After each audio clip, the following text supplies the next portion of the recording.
Exploring the bizarre. Unveiling the unseen. Unraveling the unknown and shedding light on dark realities. Welcome to this mysterious world.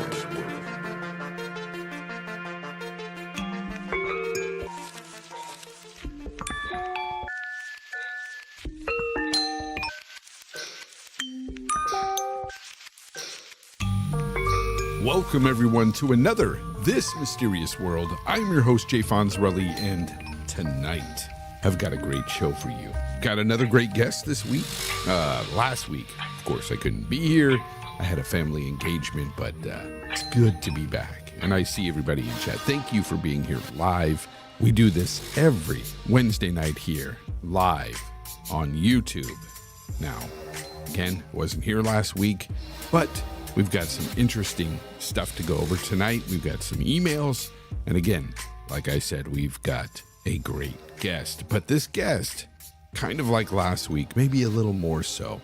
Subject matter may be, let's say, unsuitable for some people, especially the young ones. So anyways, with that said, let's get started with the show.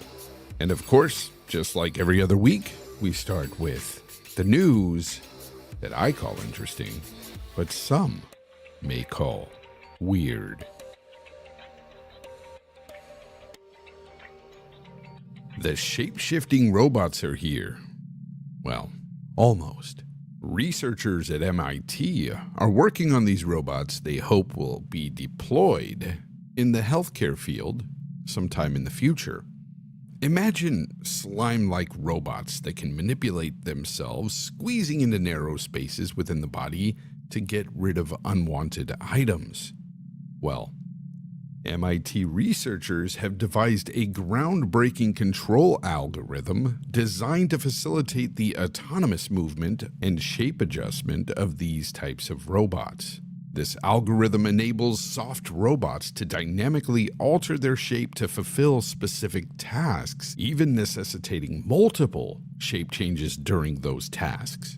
To assess the efficiency of their approach, the team developed a simulator called Ditto Gym, which presents a series of intricate challenges for these shape-shifting robots to go through. The innovative methodology devised by MIT researchers marks a significant advance in the realm of soft robotics, promising a future where shape-shifting robots could seamlessly adapt to diverse tasks in the healthcare field. While the deployment of the shape-shifting robots in practical settings may remain a distant prospect, the pioneering work of these researchers at MIT underscores the transformative potential of shape-shifting soft robotics. Soft, shape-shifting robots. Like tiny soft transformers ready to take on whatever's inside the body that needs to be eradicated. Nice. Well, this next story, it's not that weird, but it's interesting and fun. I don't know if you've noticed, but the past few days, powerful geomagnetic storms have been hitting Earth. These storms can have various impacts, including voltage control issues with the grid, satellite problems, radio blackouts, and scrambled GPS navigation. Coronal mass ejections, or CMEs, are large clouds of solar plasma ejected from our star. These CMEs are often accompanied by a solar flare of X-rays. If these CMEs hit Earth, they could trigger geomagnetic storms in our magnetosphere. Magnetosphere. Say that 5 times fast. Anyways, the mass ejected from the sun carries some of the sun's magnetic field with it. When the magnetized matter from the sun collides with Earth's magnetic field and rams into the outer layers of our protective field, we often get geomagnetic storms. Now, these storms can also result in the aurora borealis being seen further from the poles. Yes, folks, we're talking the northern lights, and they were seen all over the country. I myself did not get to see him here in Northern California. However, I did see them once when I was a kid, like 12 years old. I remember seeing them here in Northern California.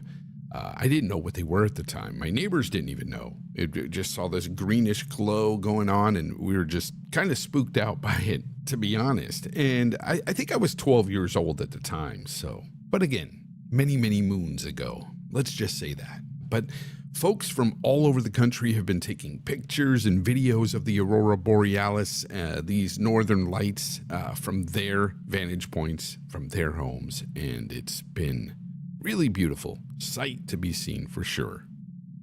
Now, this last story comes out of Oregon. A couple recall seeing Bigfoot in an Oregon forest. Recorded by the BFRO, that's the Bigfoot Field Researchers Organization. Now, this story involves two witnesses who were staying in an off-the-grid cabin in a wooded area north of Coos Bay, of course, in the state of Oregon. Now, they were interviewed and they went on to say this: "We had a kitchen light on and another lamp on in the front room. At about 10 p.m. on that night, we heard a big bang on our cabin." She says that when her husband went outside to investigate, but didn't see anything, he came back inside the cabin. A few minutes later, they heard the same banging sound. She goes on to say, "This time I turned off the TV and lights. They looked out the window, and in the light from the generator, they saw a huge figure that began to move towards the light of where the generator was in a shed." She said that her husband saw the creature extremely well. Stunned by what he was looking at, he called his wife over to come see exactly what he was seeing. She said, "I took one look at it, and it scared me so badly. I ran into the other room. I knew right away. It wasn't human. It was a Bigfoot." Now, she describes it as having a flat face with a prominent brow covered in reddish-brown hair all over its body, block-type teeth, and lips with a flat type of nose. It walked upright and swung its arm to the side as it moved, she explained. The look on its face was a look of curiosity, and it had some intelligence to it. It didn't seem aggressive at all, and we didn't threaten it, so after about 2 minutes, it just moved on into the woods. The next morning, after fleeing the cabin following this Bigfoot sighting, they returned and determined that the creature had to have been 8.5 feet tall. Now, these witnesses are described as both being very credible, respectable, retired Oregonians. Just good people without any kind of monetary gain for this, or not even really wanting any kind of notoriety. And there's so many out there just like them who have encountered Bigfoot here in North America. And again, if there is such a creature out there, it would be both fascinating and scary for me anyway to witness, but I would be down for such an encounter. Would you? When we come back, folks, your emails.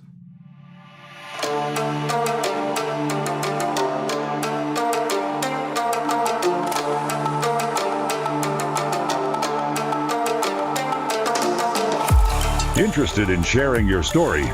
Reach out to Jay via email at thismysteriousworldpod@gmail.com or leave a voicemail with your short story at area code 510-747-8160.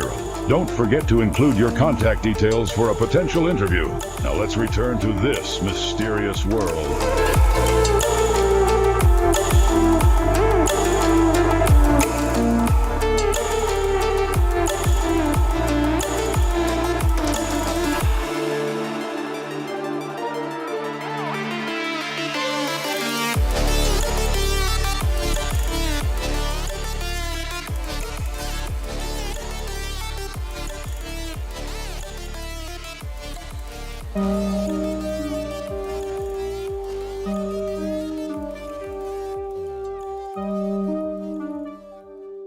Hey Jay, I hope this email finds you well and ready for this story that I'm about to share.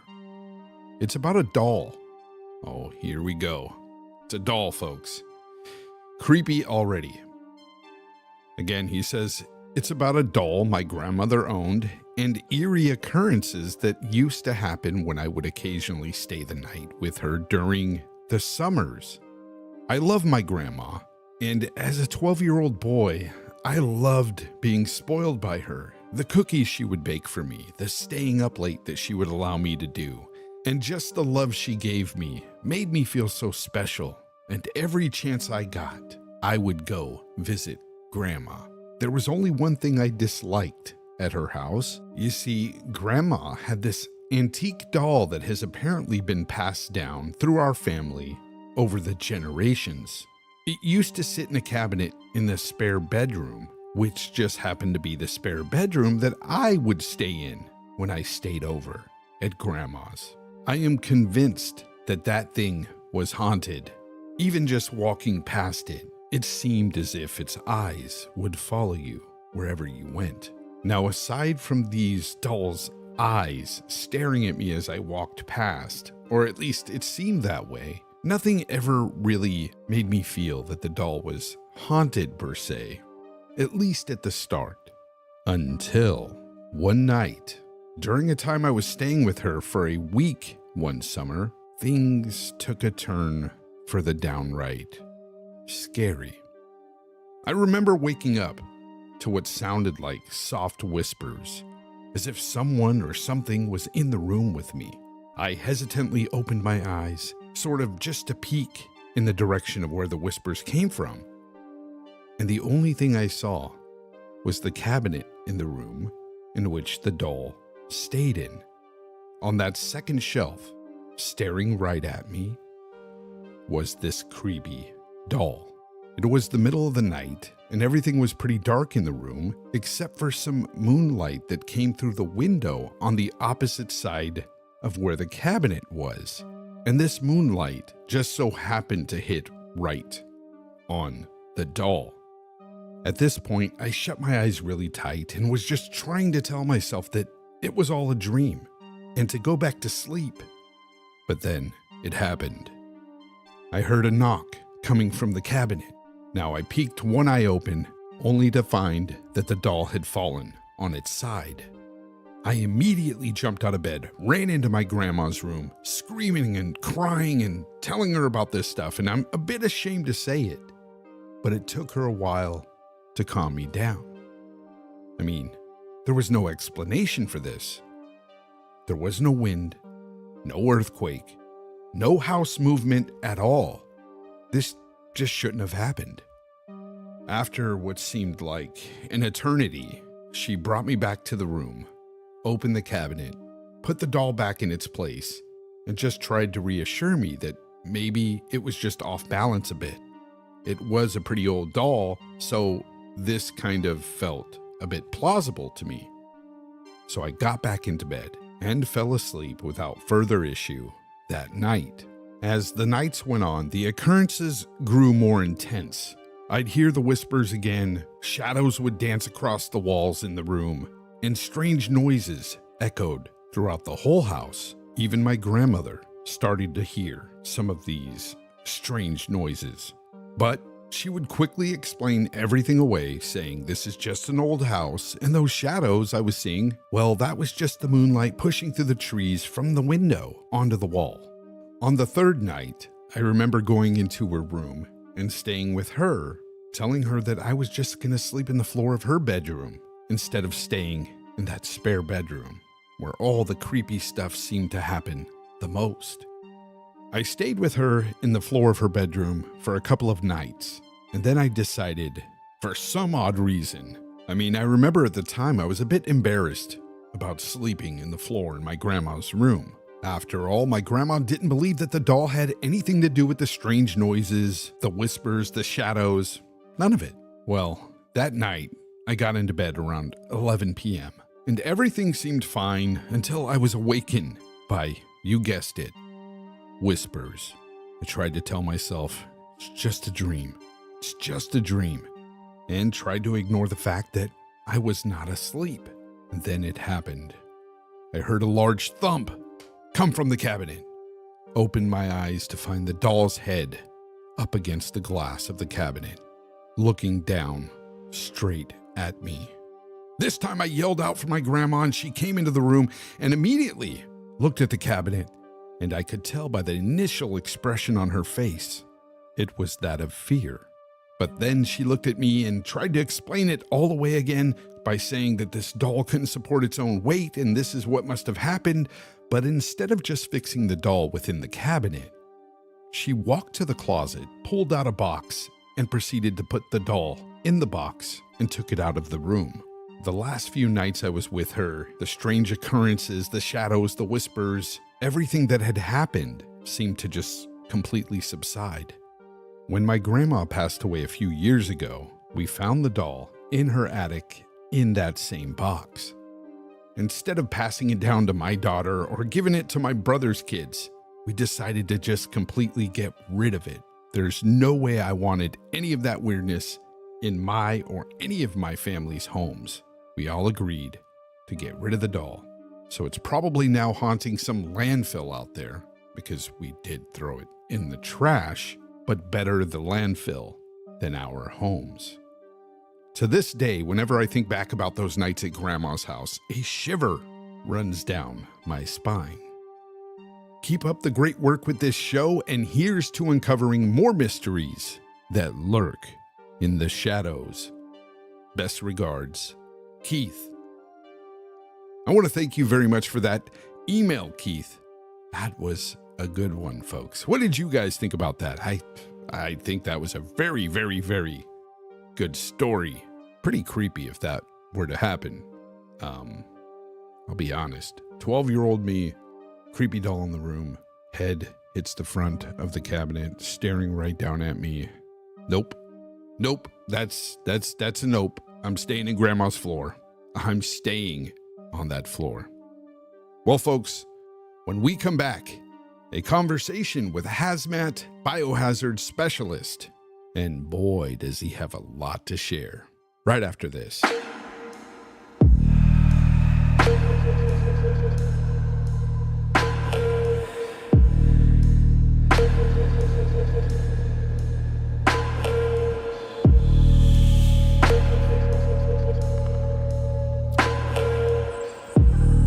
My guest tonight is a biohazard hazmat specialist. He's been in the business of cleaning hoarder houses and even crime scenes for over 20 years.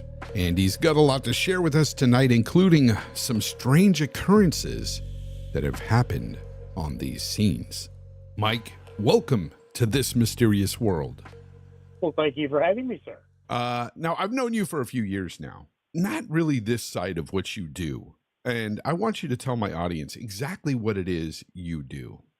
I am the guy that people call out when there's a suicide, a drug overdose, somebody gets shot.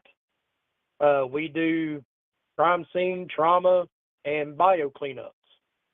Ooh, I would say the fun stuff, but it doesn't sound like fun at all. You know, I've done it long enough, it really doesn't faze me. I was going to ask you that. I can do it with one hand, dude. I can clean up brains with one and eat a ham sandwich with the other. That's pretty gross, but I mean, it doesn't bother you after a while, you know? Well, get desensitized to it. What got you into this field? Honestly, and you're going to laugh. When I got out of the Army, I was watching Hoarders, of all things. And Corey Chalmers, that's one of the guys that's on the show Hoarders, he is from North Carolina. He is actually from Charlotte, North Carolina, and I live in Wilmington on the coast.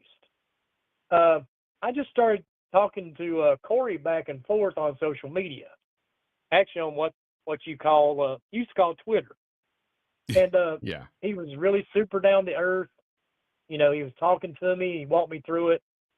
And he told me straight up, he goes, dude, if you served overseas, you should be fine and have no issue doing this business. Because, you know, before, that's how he and his wife started out. They just did bio cleanups. And Corey actually specialized in doing vehicles, believe it or not. Because whether you realize it or not, when you buy a used vehicle, you may have picked up a vehicle that somebody had passed away in. And people like Corey gets that car, they clean it up for the dealership so they can resell it.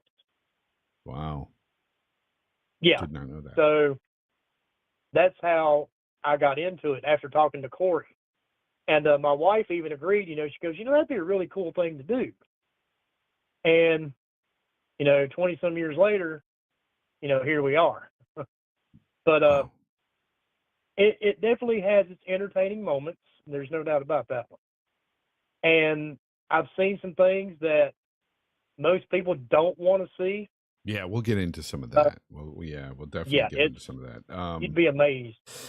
Now, what kind of requirements does it take to do this type of work? Is there anything you need, any special education or anything like that, or just something? You've got to have the classes. You've got to have all the insurance to cover yourself. You need to learn how to work with different pathogens. Yeah, liquids. Biohazard. Yeah.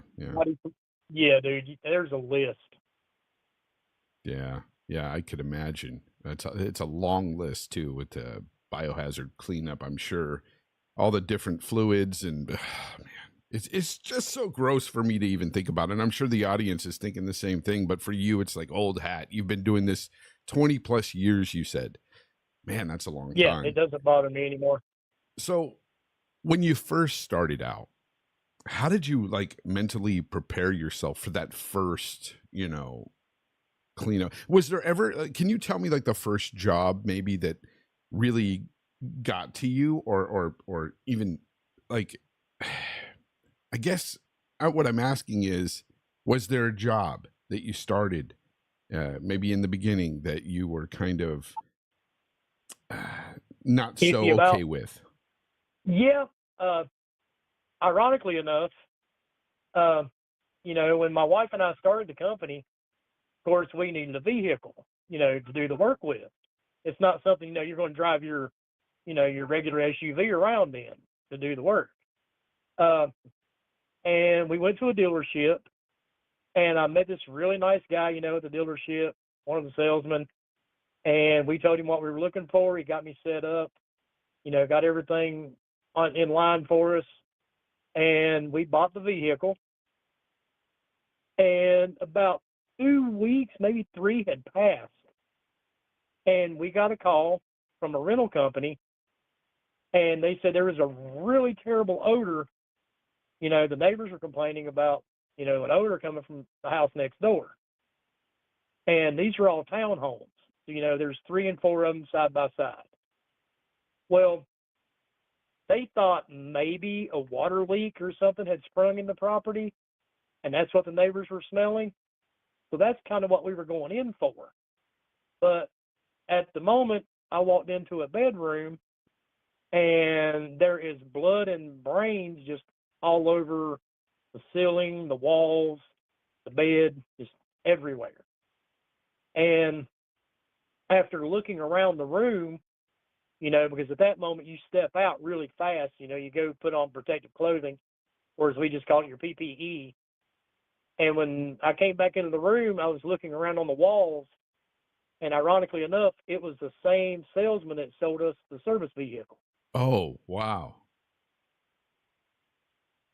Wow. Yep. He was going through a really nasty divorce, and he had lost his home, and the townhome he was in belonged to his mother. So he was staying there with her, and she had left to go out of town, and when she did, he pulled what we call the Kurt Cobain. He took a shotgun to his own head. So that was a little odd because, I knew the guy, briefly, but I still knew him. Yeah. Because, you try to distance yourself from what you're doing. Yeah. Kind of like a doctor would. Interestingly enough, that was one of my questions later on. I was going to ask you if there was any time you've had to do some cleanup for, somebody you probably knew. And that answers my question. Wow. But that wasn't the hardest. Yeah. The hardest one, I have 3 children. They're all adults now. Um, and my daughter used to have a friend. He came to our house several times, hung out with her and stuff. And, they did what kids did. I got a call about a suicide one afternoon. It was on a Saturday night, I think. And lo and behold, this kid was playing a challenge. You probably remember from when we were young, they call it the chokeout challenge. And he was doing that to himself in his garage, trying to record it, I guess, for Instagram or wherever. And he actually hung himself. Oh, man. And I knew this kid, man, when he was, Jesus Christ, dude. He started coming to my house when he was like 7. That's And at awful. the time, he was like 13 or 14. Absolutely awful. Wow. And so how do you, I mean, I guess now, like you said, it's kind of, just something you do, but in the beginning, was there something you did to try to mentally prepare yourself to go into certain cleanups, or? Not really, because, after being in the military, not a lot shocked me. Hmm. I saw my share of stuff there. So Yeah. nothing really shocked me too badly. So it wasn't too big of a transition, I guess you could say. Gotcha. Um, Now, do you do any cleanups besides just, the biohazard stuff? Do you also do kind of the hoarder house type stuff that you were Oh, talking yeah. about? Yeah, you do that stuff too. Now, because you've been doing this stuff so long, is there ever a case where maybe the hoarder stuff is even worse than doing, say, a biohazard cleanup? Oh, God, yeah. Yeah. If you remember last year, I had posted some pictures on Twitter. I really couldn't believe it myself because, we've done some really bad properties. But, dude, I wasn't even prepared for this one. Uh, we had to remove, there was 38 vehicles in the yard, and you could not see the yard or the debris, and the raw garbage is scattered everywhere. There was no grass. And this was like an acre and a half lot. When you went into the driveway, you had garbage on each side all the way up to the home and then all the way around the home. And of course, you could barely even walk through the house. It was just a goat path all the way through. Ooh. Now, I used to think when I used to watch those types of shows, I didn't really watch them often, but, I'd be passing through the channels, catch one episode, start watching it, and just think, this has got to be fake. Like, how can people No, actually dude, live it's like not. this? It's a lot worse than what you think, too. There's a lot of people that live that way. It's so And it used to sad. be mainly older people, but now we see a lot of younger people that live the same way. Yeah, it's really sad because you're seeing a lot of, uh, some really gross stuff strung within their stuff. You've got fecal matter from cats and maybe themselves and things like that. Like, and in some episodes I've seen, they've actually have like dead animals, like stuffed within the. Oh, yeah. Yeah, because they can't even find them. Actually, if you look, well, my old account got banned on Twitter. We did one. The guy had a service pet, and it was a German Shepherd, which is one of your typical service dogs. And he let the dog starve to death. And it was when we walked in, it was literally part of the bathroom floor. Wow. And of course, at that time, it's a felony in the state of North Carolina to abuse an animal. So when we saw that, the first thing we had to do was call animal control. They come out, take the dog, and do a necropsy on it. So is there any time where you have to actually deal with the homeowners as well while you're going through these things, even, Oh, yes. Yeah. Yeah. That's got to be And tough. sometimes it's pleasant, sometimes it's not. It is a mental disorder, but sometimes it makes you scratch your head We did one for a lady. I mean, we were literally 2 feet off the floor because you just couldn't step on flooring anywhere in the home. And she blamed it all on her mother. She said her mother didn't love her enough, when she was a child. And this woman was in her 70s.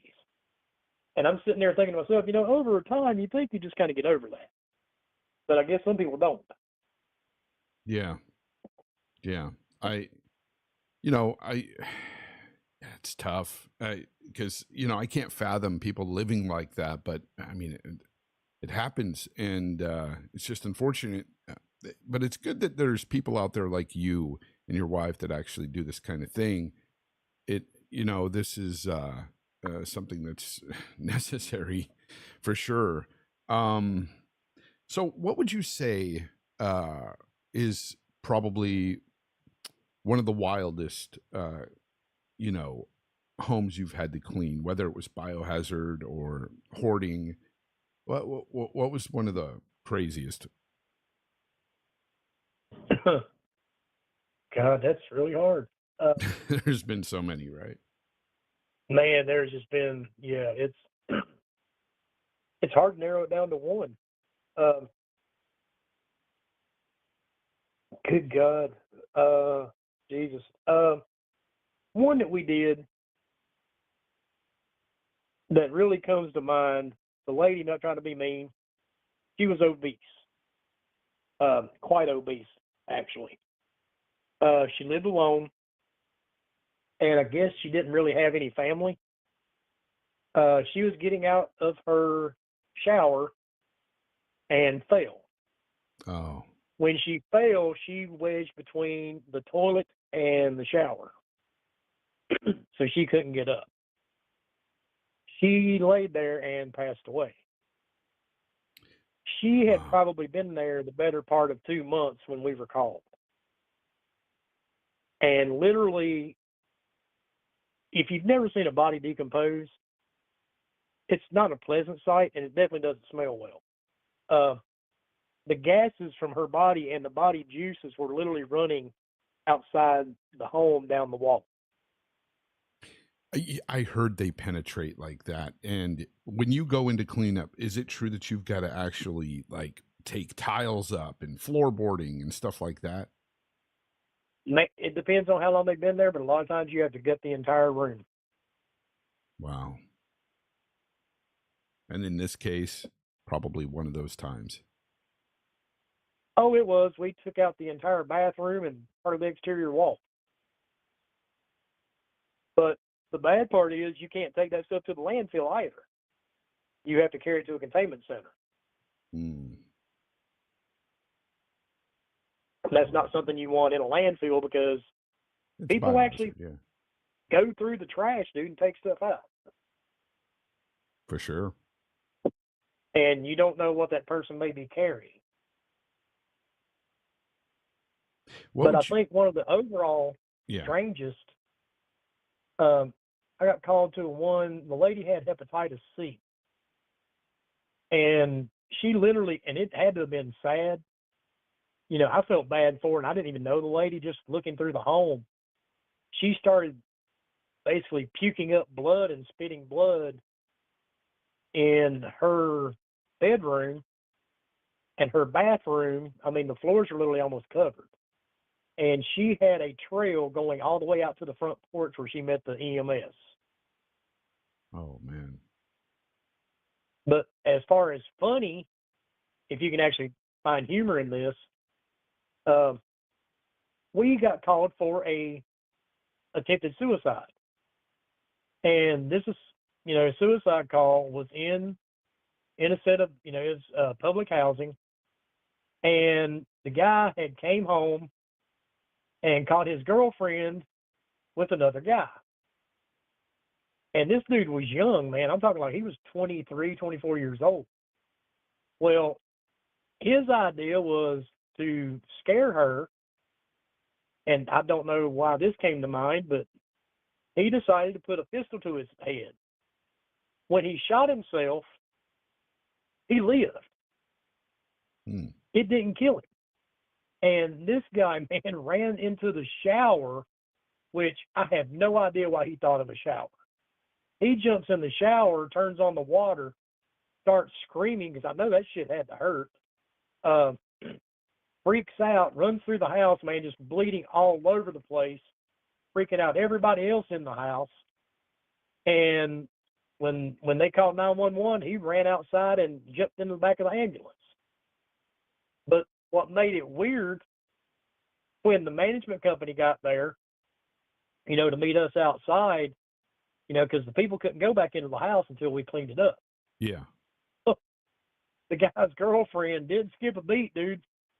She and her friends, as soon as we got the living room area all cleaned up, she wasn't going to listen to us. She just came right back in. They all plopped down on the couch, ordered pizza, and they're all sitting there making fun of this poor kid. That's awful. Dude, people, nothing surprises me much anymore. Not at all. Man, hope that kid's all right. Sounds Dude, like he survived it. He lived through it. He got better, and I'm pretty sure he spent a little time in counseling, but there's no way in the world anybody's worth that. Yeah, for and sure. Apparently she definitely 100%. wasn't. Well, let's get into some stuff that gets a bit more into the mysterious, Mike. You were telling me before the show that there was a time where either your wife or you, or maybe both of you, watched as somebody walked into one of the homes you were cleaning up, and then what happened, and what were you doing in this one? We had a property, and it actually wasn't too far from my own home. The lady had passed away in the house, and we were supposed to go in, remove all the belongings and all that stuff because it was being sold. And we were in the driveway near our vehicle, and this lady, we both saw her, dude. That was the weird part. We see her on the porch, and she just turns around and goes in the front door. And my wife looked at me, and I looked over at her, and I was like, did you tell her she could go in? And my wife's like, no, I have no idea who she is. So I went in, followed the lady in the house, and I could not see her anywhere. And it wasn't a 2-story home, it was a single story. Well, my wife came in as well, and we never could find that lady. And she never went back outside. So we have no idea, dude, who this woman was or where she wound up. And we both watched her go inside that house. It was just flesh and blood as you saw it. Just, somebody just... She looked like it to me, yeah. Yeah, and getting up and going inside, then just vanishes. You could see her... Yeah, you could see her just as plain as day, man. Wow. Anything go on there, after that, or was that the only time? No, that was it. It's just she was gone. I have no idea where she went or how she got there, but she was gone. That had to have kind of creeped you out a bit. It did. We were like, okay, so she, we were making fun of her, like, well, maybe she jumped out the back window, and ran through the yard. But, other than that, we were like, we just kind of brushed it off. But yeah, it was very odd, man. Have you had any other kind of encounters with just strangeness at these cleanup sites? I had one in an area, we call it Curry. Where I live, of course, I'm near the beach, so we don't have basements because of the water table. But this property we did, I don't remember why we were there. I think it was just a standard. It was a hoarded home. Somebody had passed away in it, because we get that a lot as well. And this house actually had a basement.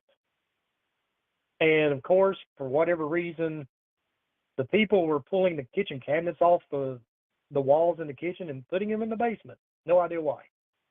But of course, we had to get everything out, so we were underneath there taking everything out. Well, the 4 of us were underneath the home in the basement. There was nobody upstairs at all. And we kept hearing somebody walking around upstairs. But we were like, okay, so maybe, it's just an old house, wood floors, it's just creaking. Well, the sad part of that is when we all walked upstairs, no floors creaked, but there was nobody up there. So we went back under into the basement, was finishing up there, and we locked the doors to make sure nobody was going inside. And lo and behold, evidently we pissed whatever it was off, because it went from just, a small, footstep noise. It sounded like somebody was tossing a book flat down on the floor above our heads. Oh, you making pissed a it really off. loud noise. You made it mad. And dude, it was so odd because we knew there was nobody in the home, but that noise kept up for a good hour. And we were going inside, man. We were looking. There was nobody indoors. Yeah, Nobody. I would have been out of there. I don't I don't know that I would have stayed to do the rest of the job. That you just hear this noise upstairs, like somebody's just stomping or throwing a book onto the floor, and you're just like, and it's nothing. Let's just keep going. Well, we we didn't think much else of it. We all knew it was odd. Yeah. And there was definitely something, at work there we didn't understand, and we all did, man. We all went back up. We were looking through the windows. The entire inside of the home was empty.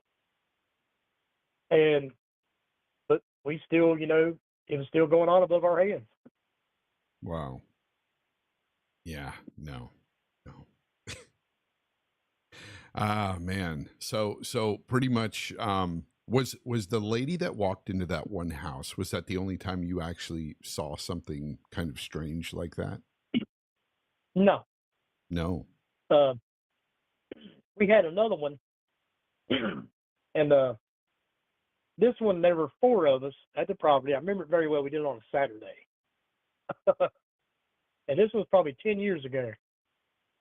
And we went inside, and this was a pretty old home. It's pretty ran down. I didn't really know the story behind it. Well, it was a really odd design. But there was a set of stairs that went upstairs from the kitchen. And we were in the kitchen area, taking everything out of the cabinets and all that stuff. And we kept hearing, footsteps on the stairs. Didn't think a lot of it at first. And it just kept doing it.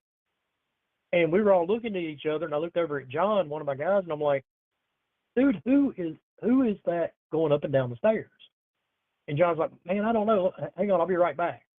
Well, John is about 6'6" and 370 pounds. There's not a lot that worries John. And he goes up and comes back down, and man, this dude's face was completely white. And I was like, John, you all right, bro? I was like, what's going on? And he looked at me and goes, I'm going to go sit in the truck for a minute. He goes, I'll be right back. So, okay. So I looked over at Andrew. I'm like, okay, dude, let's walk up there and see what the hell's going on.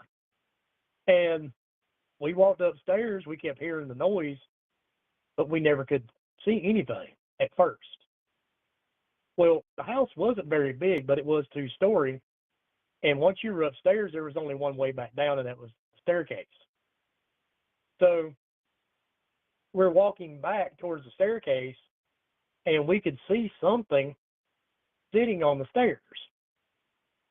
So Andrew takes off after it. I'm sitting back going, okay, I'm older, I'm smarter, I'm not chasing nothing around. So Andrew chased whatever this was back down the stairs, and nobody else saw anything come down the stairs. And they were right there at the base of them. No. And we were there for another 4 or 5 hours. And we kept hearing the sounds, and we kept seeing some weird things, here and there out of the, out of the corner of your eye every once in a while. But we never could legitly track anything down or a source. That was the bad part. it's just one of those, man. It kind of actually makes the hair stand up on my neck just saying it. But it was a really odd one, man, because like I said, we never. That was the only time it was really basically seen. But we kept hearing it the entire time. That's And crazy. if you went back upstairs, you would hear it, but you never would see it. Yeah. Wow. So it sounds like you and your team have been through some interesting things throughout your experiences and stuff with this line of work. There's one story I've got for you that doesn't even involve what I do. Oh, okay. Let's hear And it. this one still hits me in the feels to this day. It was 1993. Yeah, 93. Okay. And I think we had just came back. We were getting ready to redeploy to Iraq. And we were going to call it Iraq. But for whatever reason, some of the guys that I had served with, I had a friend of mine. We'd been friends even in high school, and his name was Danny. And Danny, I always thought, he was one of those friends, that if something was wrong, you'd think you would know. You know what I'm saying? Yeah, for sure. I really thought he would be more forthcoming if he was having an issue or if he needed help. And I really thought that. Well, he and I had been on a couple of deployments together over the years, and I didn't realize what a toll it had taken on him.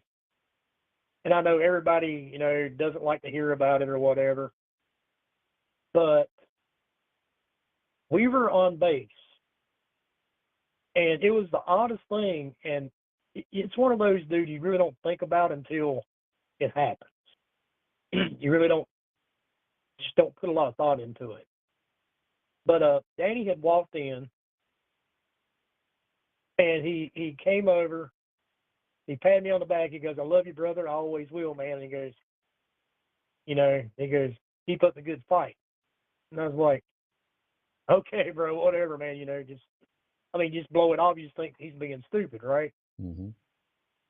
Well, for whatever reason, after he walked out, my stupid self had a brain fart. I'm like, whoa, wait a minute. That's probably, let me go see what the hell he's doing. And about that time, dude, I got up and I walked out back. I walked outside just in time to see him with his revolver or his service pistol pulled up to his head. And before I could grab it, he shot himself. Wow. That hit me pretty hard. Yeah, I imagine. Speed up time a couple of years later, and I still, dude, I'm 51 now. I still think about Danny.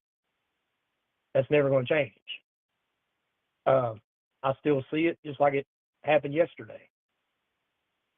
But a couple of years, maybe a year and a half, 2 years later, we were on a deployment. And just as dumb luck would have it, my parachute wanted to malfunction.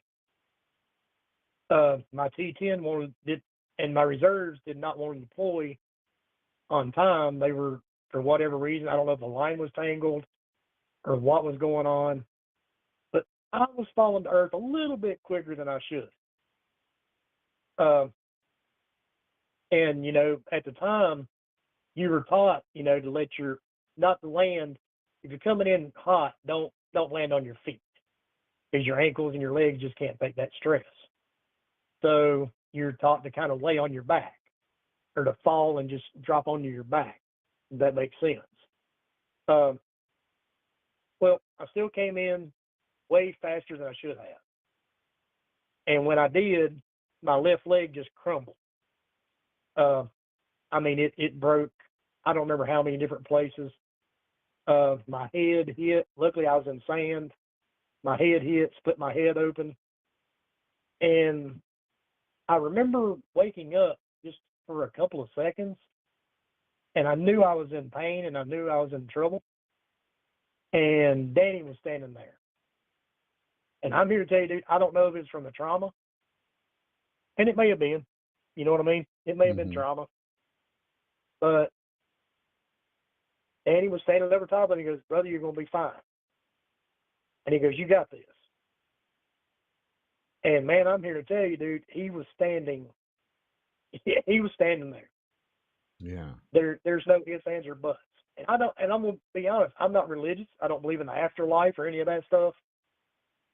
But I don't know, man. There's more to being human, I think, than what we believe.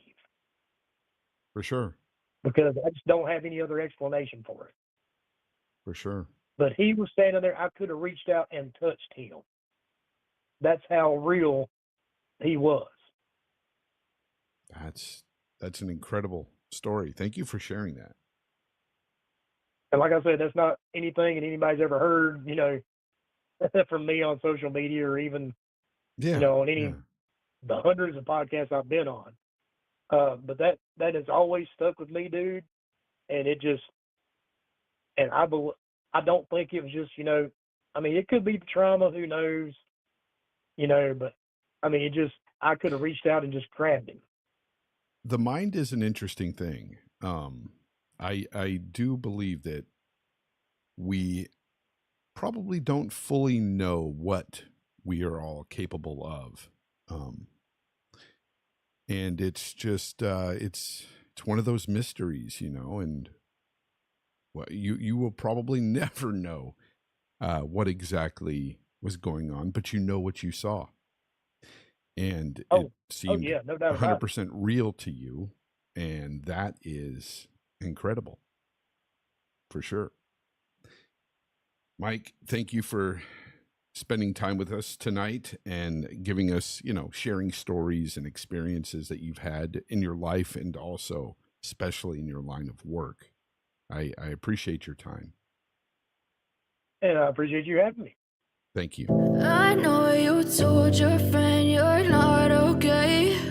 And tell me what's wrong and why you never said you felt that way. And guess you're trying to stay strong and fake a smile until I look away.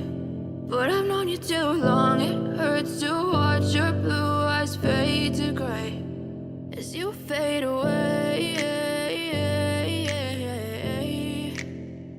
As you fade away. Well, folks, that was a great interview. Thank you again, Mike, for that. And chat, how are we feeling about the show so far? We're 3 shows in, and I think we're doing pretty well. But I want to know what you guys think about all the news items and interview, everything we've talked about here tonight. You can let me know down in the chat, the comments, or review the show on Apple Podcasts or any of the other streaming platforms out there. I would appreciate you guys to do that, but we're here every Wednesday night live. And if you can make one of the live shows, that would be pretty awesome. I want to thank my guest, Mike, tonight for that interview, and thank everybody out there listening, whether on demand or here live. I appreciate you nonetheless. Until next time, folks. Stay out of the shadows.